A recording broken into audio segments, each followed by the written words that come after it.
It's time to dive beneath the surface and into the minds and hearts of your favorite celebrities and pop culture icons. Welcome to Up and Adam. Hey guys, what's up? You're watching Up and Adam. My name's Adam Noel. And for those of you who don't know me, I'm the guy bringing you guys all the weekly interviews and recaps from your favorite celebrities and pop culture influencers. But for those of you who do know me, you know that that's not why we're always here, right?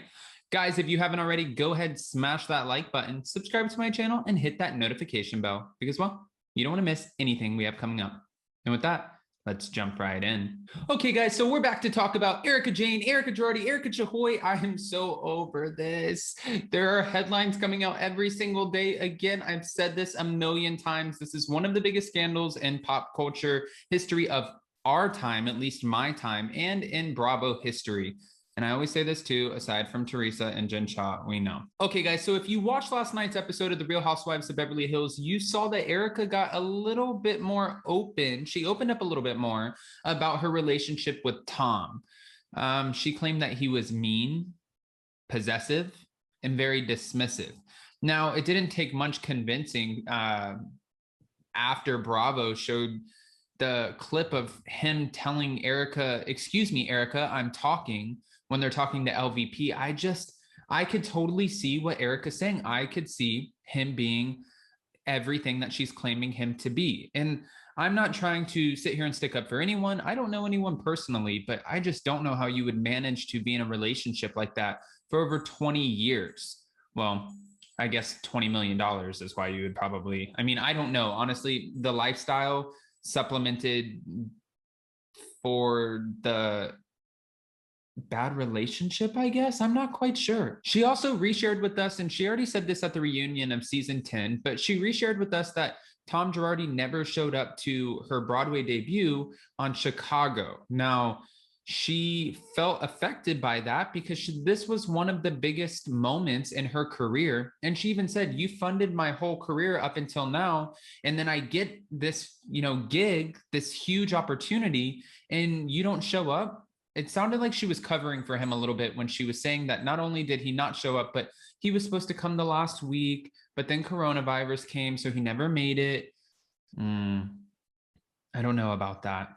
Well, that's not for me to not know about or speculate about. There's more. Erika claims that's when she found out that she had what it takes to be independent. She took 4 months in New York and she was on her own. She said she was really on her own. Now, I don't know if really on your own is the right term or phrase when you're still able to access your husband's money, but I guess she means that she was by herself. But then again, she probably had her glam squad, right? I don't really know if on your own is the right. Anyways, let's keep it moving.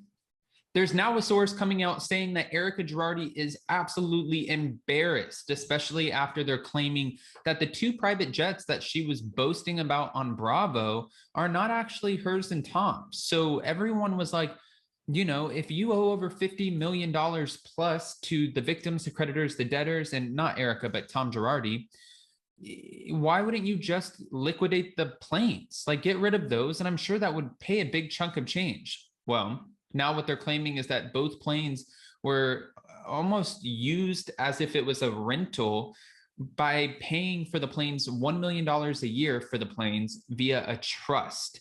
Now, if that's the case, that means that they wouldn't own it. If I'm wrong, somebody correct me, but I'm trying to wrap my head around this and understand. So you don't own the planes that you said that you own when you said on Bravo that you own 2 planes? Or you do? Well, if you did, wouldn't it be easier to just liquidate those? Unless you don't. Do you see how complicated this gets? Hold on, there's more. Erika once said that the $35 million Gulfstream was the ultimate way to travel, boasting about it on The Real Housewives of Beverly Hills, alongside her obviously, glamorous and very over-the-top lavish lifestyle. But now that everyone knows that it wasn't actually her plane like she claimed, a source is telling the blogs that she's embarrassed. She's embarrassed because she flaunted her riches on TV and now it's coming back to bite her in the butt. Well, if that's the case, and this isn't just hearsay, I mean, I would be embarrassed too. That's like me going around and saying, look at my beautiful crocodile Hermes Birkin. This is so cute, right? This is, yeah, I know it's $100,000. This is my crocodile Birkin. And then somebody finding out it's a fake, a fraud, a floozy. You see what I'm saying? I could see why you would be embarrassed. Hold on, let's keep it moving. So we have talked about the fact that Ronald Richards is on the case now, and he is relentless. He is going in and he's going to make sure that he can find every single thing possible. He is having the court order, he filed a motion in order to get Erika's divorce attorney, her accountant, who doubled as her manager, and the man who rents her home, all to appear in court. And they need to, well, they have some splaining to do. They need to show the pay stubs, how she paid for her home, the checks that she wrote, the books behind EJ Global, what she makes from the Real Housewives of Beverly Hills, how she paid for her Range Rover, what conversation she had with the divorce attorney when there was another person who was allegedly in the text thread that was not an attorney. And I'm sure there's so much more that he has under his belt that's coming their way. But what we do know is they're going to appear sometime in the week of July 19th to court. So if that's the case, we're going to know about all of this very, very soon. And it's kind of wild if you think about it, because now looking back, if she received the subpoenas almost this time last year, Erika Girardi has been going through this for about a year's time. This is a long time to have all of this weight on your shoulders. Now, again, if you guys watched the show last night, Erika Girardi was picked up by Sutton in her new convertible Bentley and driving down the road to go to chirotherapy, because that's apparently what you do when you're getting a divorce. I'm not sure. But as they're driving down the road, there was one of those TMZ Hollywood tour buses, and somebody yelled out of the car, "Don't get a divorce, Erika." Wow. So this just goes back to the whole theory. Erika really thought she was going to fly under the radar with this divorce, and that's why she filed for it on election day. Now, the speculation or the biggest question here is, why would you want to fly under the radar with this divorce? Is it because you truly thought Tom Girardi was going to rip you apart and eviscerate you for everything you have and make sure that you walk away with exactly what you walked into this relationship with? Or is it because you knew all of this was coming? Those are the biggest questions, especially after she was served with the 2 subpoenas before she filed for divorce.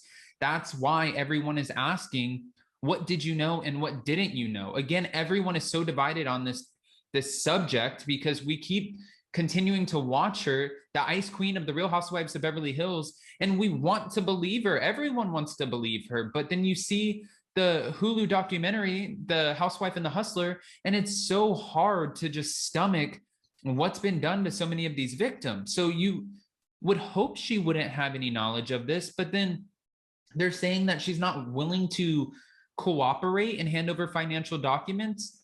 And then you have to play the scale a little bit, because her defense team is saying that she is cooperating. She is willing to, hand over those financial documents. And there's even been, hearsay that she's willing to testify against her soon-to-be ex-husband, Thomas Girardi. However, on the other side, Ronald Richards is saying that is not true.